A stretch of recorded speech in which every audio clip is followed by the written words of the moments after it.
Kemudian juga ada yang karena istrinya ngerasa nggak bisa memuaskan atau suaminya tidak bisa memuaskan hubungan di ranjang, maka mereka cari partner-partner swinger, jadi bertukar pasangan satu dan lain sebagainya. Halo teman semua, ketemu lagi sama Mbak Eka di podcast Kelas Psikologi.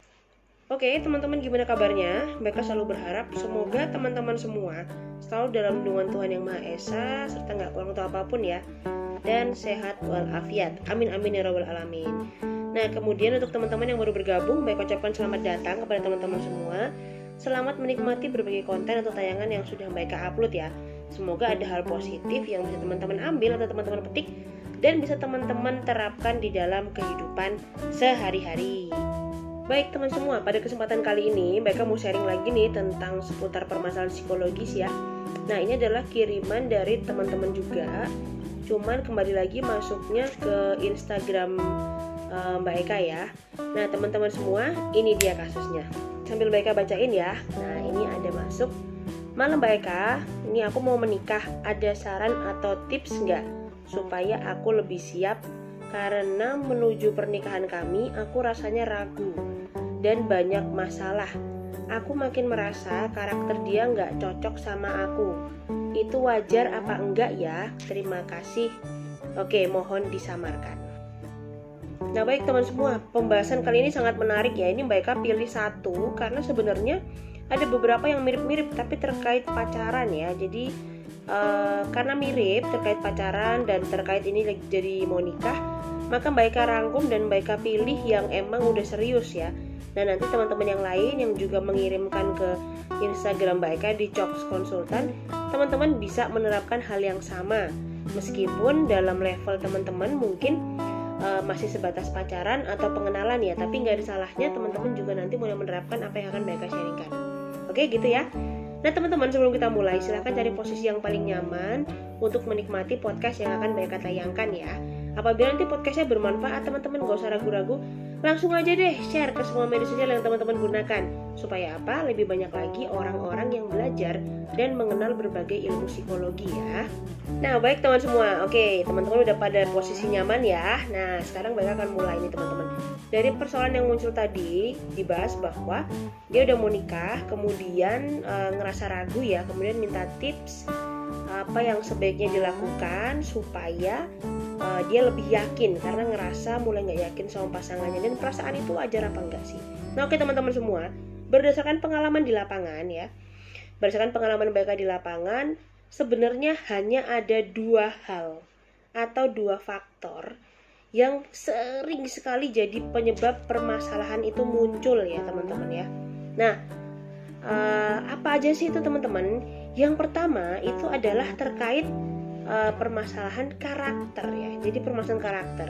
Kemudian yang kedua itu adalah tidak mau membahas atau belum membahas tentang tujuan hidup ke depan. Nah, dari dua hal itu nanti baru akan kita breakdown. Oke ya.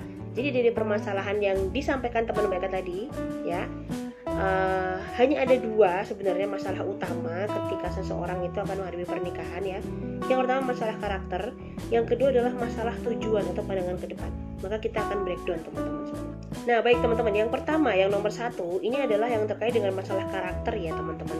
Nah terkadang kita itu kayak merasa bahwa udahlah jalan aja, nggak usah dipikir, nggak usah terlalu dipusingin. Nanti juga pada akhirnya setiap dari kita itu akan beradaptasi. Nah pada kenyataannya setelah tinggal bareng atau setelah menjalani hubungan yang lebih serius ya, mau menikah misalnya, karena rata-rata dari banyak orang yang konseling atau konsultasi pada saat mereka akan menikah itu mereka jadi menghabiskan waktu lebih banyak. Nah maka banyak juga orang yang bilang bahwa menikah itu ujiannya berat ya. Karena apa? Karena akhirnya mau nggak mau mereka harus beradaptasi ya, bareng-bareng terus tiap hari di bawah tekanan memikirkan banyak stresor. Nah maka baru ketahuan deh, maka baru kelihatan bagaimana sih karakter aslinya. Nah teman-teman semua, terkait dengan karakter ini mereka mau sharing kayak gini teman-teman ya. Sebelum kita mengenal orang lain, mereka sarankan masing-masing dari kita tuh kenal dulu deh sama diri kita sendiri ya. Kita kepribadiannya seperti apa, kita diasuh oleh orang tua yang bagaimana. Jadi gimana sih bapak kita memperlakukan kita, ibu kita memperlakukan kita, atau orang-orang yang mengasuh kita, misalnya nggak ada orang tua yang mengasuh ya, misalnya dititipin atau kebetulan orang tuanya sudah nggak ada. Nah, itu gimana cara mengasuh kita di waktu kecil ya. Nah, sehingga kita bisa membandingkan dengan pasangan kita, dia datang dari keluarga yang seperti apa. Nah, itu match dulu nggak? Nah, kadang orang-orang malas berpikir seperti itu. Jadi kayak udahlah, nanti semua akan diselesaikan oleh waktu. Padahal kenyataannya tidak sama sekali, teman-teman ya. Kemudian kenapa sih Mbak Eka kok nomor 1 yang paling urgent itu adalah kenal dengan karakter? Karena gini teman-teman semua, pada saat kita sudah mengetahui karakter seseorang atau kita kenal dengan karakter diri kita sendiri ya, nah teman-teman, itu akan memudahkan kita untuk melihat bagaimana sih pasangan kita atau bagaimana diri kita ketika nanti dihadapkan dengan berbagai konflik atau berbagai masalah. Apakah nanti misalnya kalau berantem dia pergi dari rumah ya, kemudian main tangan atau menyalahkan dan lain sebagainya. Nah, itu semua terlihat apabila kita dan pasangan kita mau sama-sama mengenal nih ya, mau sama-sama mengenal untuk melihat bagaimana sih kepribadian atau karakter yang ditanamkan oleh orang tua kita masing-masing kepada diri kita. Nah, penting sekali di dalam sebuah hubungan yaitu apa? Karakter yang mampu atau mau menyelesaikan konflik-konflik yang terjadi di dalam rumah tangga. Nah, karena apa? Pada saat satu masalah nggak selesai, teman-teman, ingat ya, di dalam rumah tangga kalau ada masalah yang tidak diselesaikan secara baik-baik, percaya deh, pasti akan diungkit-ungkit terus ketika nanti kalian bertengkar lagi dan bertengkar lagi. Nah, maka saran mereka, mulai sekarang cari tahu karakternya, kemudian lihat gimana cara dia menyelesaikan masalah dan gimana cara pandang atau kedewasaannya dia dalam menyikapi berbagai hal yang berbeda-beda ya. Karena sekali lagi, semua orang udah banyak bilang bahwa menikah itu bukan hanya menyatukan dua kepala, tapi dua keluarga besar ya. Dan terutama kita yang tinggal di Asia Tenggara, pasti menikah itu bukan hanya aku dan kamu, keluargaku dan keluarganya, tapi bisa melibatkan sesepuh yang lebih tua dan siapa. Nah, silahkan itu benar-benar diperhatikan ya. Nah, kemudian yang nomor 2 teman-teman, bertukar pikiran ya dan membahas tujuan pernikahan, bukan tujuan hidup ya, tujuan pernikahan di masa depan. Ini sangat penting untuk dibahas. Jadi jangan menikah itu asal jalan. Udah kalau bahasa Jawanya ya, wes yang penting pancal ya, jalan segala macam. Nah, ternyata pada kenyataannya setelah dilakoni, waduh pusing. Karena rata-rata orang yang menyatakan menikah itu enaknya tidak sampai seminggu atau 2 minggu ya. Setelahnya, selamat datang di kehidupan yang sebenarnya. Nah, maka saran Mbak Eka, mulai sekarang pahami dan benar-benar cari tahu tentang tujuan hidup yang akan teman-teman jalani dengan pasangan. Misalnya nih, yang pertama ya, setelah menikah, ini yang paling penting ya, yang akan bekerja itu salah satu aja atau dua-duanya ya. Kemudian kalau bekerja, apakah semuanya akan kerja kantoran atau salah satu kerja kantoran, salah satu lagi wirausaha ya. Karena apa? Ini nanti berpengaruh banget dengan cara pengasuhan anak ya, cara pola asuh anak. Nah, maka teman-teman harus disepakati. Kecuali nanti lain cerita, kalau di tengah jalan ada hal-hal yang tidak bisa kita prediksi dan itu terjadi, itu beda cerita. Karena apa? Ketika kita menghadapi hal yang berbeda, tapi kita sudah pernah punya pandangan yang sekarang, itu artinya kita juga nanti secara nggak langsung memikirkan kemungkinan-kemungkinan lain yang akan terjadi, teman-teman ya. Nah, baik teman-teman, masih di poin yang kedua, teman-teman ya. Ya, ini poin yang kedua mungkin agak tabu dibahas, tapi kalau buat Mbak Eka lebih baik kita ketahui sekarang daripada kita kaget besok pada saat melihat pasangan kita nggak sesuai harapan ya. Teman-teman, apabila sudah mau memutuskan untuk menikah, itu ya. Apabila kita sudah memutuskan ingin menikah ya teman-teman semua, maka secara nggak langsung kita udah harus tahu nih ya, pada saat kita menghadapi konflik ya, itu kita akan lari kemana terkait hubungan seks ya. Ada banyak klien-klien Mbak Eka yang mengalami baby blues karena semasa hamil suaminya pergi cari pelampiasan di luar, misalnya kayak gitu ya. Kemudian juga ada yang karena istrinya ngerasa nggak bisa memuaskan atau suaminya tidak bisa memuaskan hubungan di ranjang, maka mereka cari partner-partner swinger, jadi bertukar pasangan satu dan lain sebagainya.